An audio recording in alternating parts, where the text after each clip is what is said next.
E aí, aprendiz, vamos lá então fazer a nossa correção? Olha só, eu pedi que você fizesse aqui o quadrante, né, da era Cenozoica, destacando seus períodos e épocas no formato de um organograma, tá?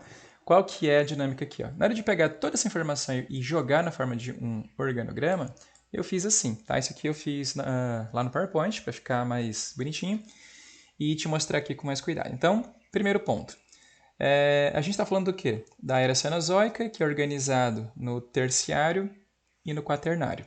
Aqui eu escolhi escrever a palavra era e eu escolhi fazer aqui período e período por uma questão de didática, né? Porque aqui eu só tenho uma era e somente dois períodos.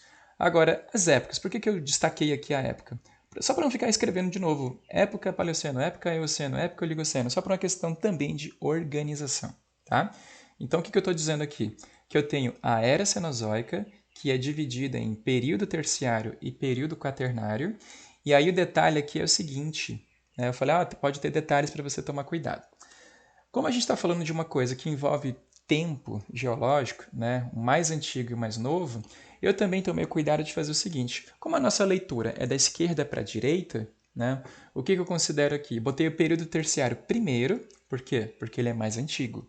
E botei o período quaternário aqui, por quê? Porque ele é um pouco mais recente, né? Hoje nós estamos vivendo aqui. Então, o que significa essa leitura da esquerda para a direita? Que aqui é o mais antigo e aqui é o mais recente, tá? Então, é só esse cuidado que eu falei, que eu ia te falar de um detalhe, né? Então, dependendo do contexto do teu organograma, é importante também você pensar de que forma você vai distribuir as informações da esquerda para a direita, né? Porque às vezes pode ter uma conotação por trás disso. Então a conotação aqui é o quê? É a questão da temporalidade, tá? Do mais antigo para o mais recente. Então aqui eu botei era Cenozoica, período terciário, e aí destaquei as épocas para colocar aquela dinâmica, né, que a gente viu da hierarquia.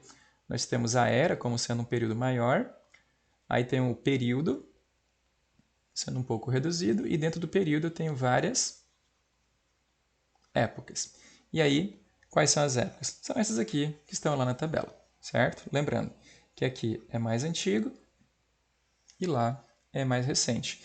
E aí, o que eu estou entendendo também aqui? Que todo mundo que está nesse último patamar está no mesmo, digamos, no mesmo processo, digamos, né? Tudo isso aqui é o quê? Época. Esses dois aqui que estão no segundo nível representam o quê? Representam o período.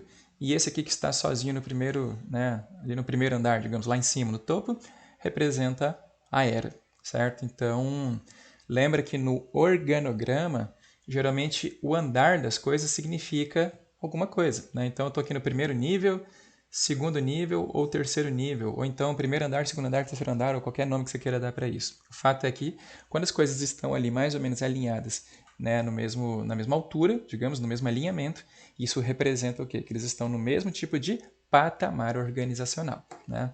Só para você lembrar disso, não esquece, ó. A gente viu, né, naquela nossa aula, né, de início, aquela tabela, né, onde nós tínhamos lá, por exemplo, os animais, né? Aí tínhamos lá o reino animal, tinha lá o filo dos cordados, eles eram mamíferos, e aí a gente dividiu eles em carnívoros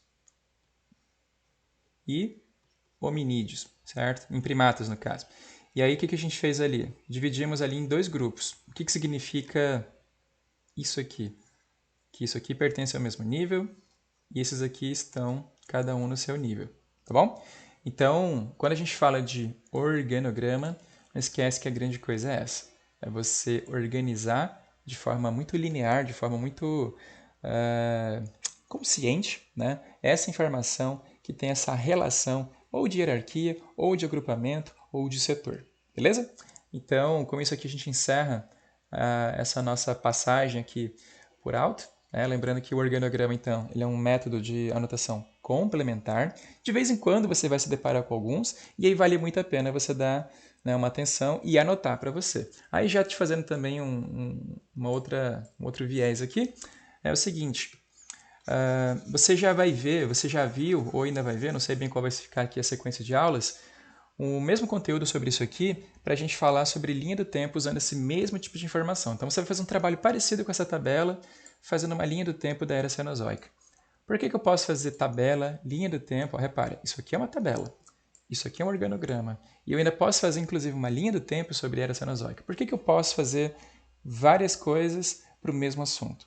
Né? Por quê? Porque se eu escrevo desse jeito aqui, diferente da tabela, de repente aqui, se eu já tivesse o organograma pronto e eu vou para uma aula de geografia sobre a Era Cenozoica, eu consigo ter mais espaço aqui para fazer anotações, para fazer, né, colocar aqui mais informações, desenhar um negócio, colocar as datas, né, colocar o período de tempo, colocar um detalhe ou outro que o professor falou, eu consigo ter mais espaço de trabalho, mais espaço do que aqui numa tabela, por exemplo, certo? Mas também, por outro lado, eu posso ficar um pouco perdido aqui com esse espaço. Então, que diferença tem entre uma tabela e um organograma, ou inclusive uma linha do tempo? Né? A diferença é o quanto que isso aqui facilita para você. Tá? O que acontece? Tem pessoas que, dependendo dos tipos de inteligências múltiplas que tem pessoas que vão preferir organizar certas informações em formato de tabela. Tem pessoas que vão preferir fazer isso em formato de organograma. Tem pessoas que vão preferir fazer isso no formato linha do tempo. E tem pessoas que não vão preferir nenhum desses três. Tá bom? Então a ideia é te mostrar possibilidades para ver qual delas é melhor para você. Lembra que quando a gente fala sobre processos de aprendizagem, cada ser humaninho aprende de um jeito, certo? Cada pessoa tem o seu estilo de aprendizagem. Então, o ideal é que você conheça todas as técnicas para, ao longo, né, desse conhecer as técnicas, você pensar quais são aquelas que funcionam melhor para você. Eu, enquanto professor, não vou te falar que essa técnica é melhor do que essa. Eu não vou te falar que organograma é melhor do que tabela. Vai depender. Depende da informação, depende do contexto do conteúdo, depende do quanto você está inserido no conteúdo, depende do teu jeito de entender as coisas, depende um monte de coisa. Tá? Então, o que eu quero que você entenda é que o organograma é mais uma técnica, é mais uma opção, é mais um recurso, tá bom? E é importante que você tenha contato com isso e utilize de vez em quando para verificar como é que você aprende quando você usa organogramas, tá bom? Então é isso, a gente se vê na próxima aula. Até mais!